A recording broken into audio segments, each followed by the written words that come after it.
Ay, good morning! Ay, ngayong umaga nga pala mga kaibigan ay sasama ulit ako sa aking kuya para maglambat. At eto na nga't papunta na nga kami ngayon. Siyempre, magre-ready na ako para mag-arya ng lambat. Kitang-kita nyo naman dyan kaibigan kung paano tayo mag-arya ng lambat dyan. Siyempre, pina-applystyle nga pala ako dyan ni kuya para ayos yung aking pag-aarya dito ng lambat at hindi ako masyadong magalaw. Medyo pa nga naulan dyan kagabi mga kaibigan at syempre tuloy pa rin tayo sa pag-arya ng lambat dyan. At habang tayo nag-aarya dyan ng lambat at may nadaanan naman tayo dyan bubo mga kaibigan, sumabit nga pala kami dyan sa may bubo dyan kaibigan. At natapos na nga ang aking pag-aarya ng lambat, nilaglag ko na nga palang bato dyan. Syempre pati tutustusan ko na ng lubid para syempre itatali sa bangkat hindi kami maano dyan. At syempre malupitang batakan na naman mangyayari nito mga kaibigan.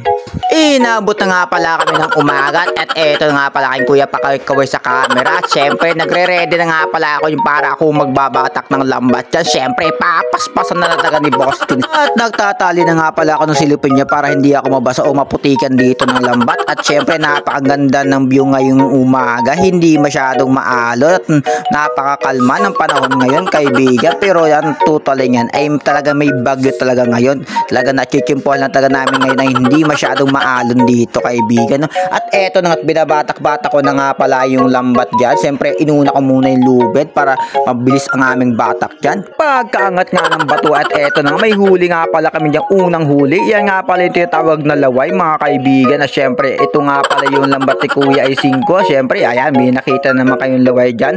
Napakarami yung pala namin huli dyan kaninang umaga. At eto na nga kalmang-kalma naman pa kaibigan ang panahon dito. At napakasarap naman magbatak ng lambat habang may nakikitang isda sa ilalim ng dagat. Ay grabe ba, napakasarap ng isda na yan. Yan nga pala yung laway, napakasarap niya iprito, isinigang, ay grabe ba. At meron nga pala kami ginahuli din na pamaltok. Pinupukpok ko nga pala ang ulo niya kaibigan dahil napakasakit niya pag pinalo ka ng pamaltok na talagang biyak talaga yung daliri mo. Siyempre kailangan natin tanggalin sa lambat at ayusin natin. Siyempre napakasarap yung matik, jari ka sa akin mamaya. Talagang sisipag-sipagan lang natin ang ating paghahanap buhay kaibigan at dito lang tayo kumukuha ng pera. Siyempre ang biyaya ng dagat, ang biyaya ng Panginoon ay kailangan natin tanggapin araw-araw.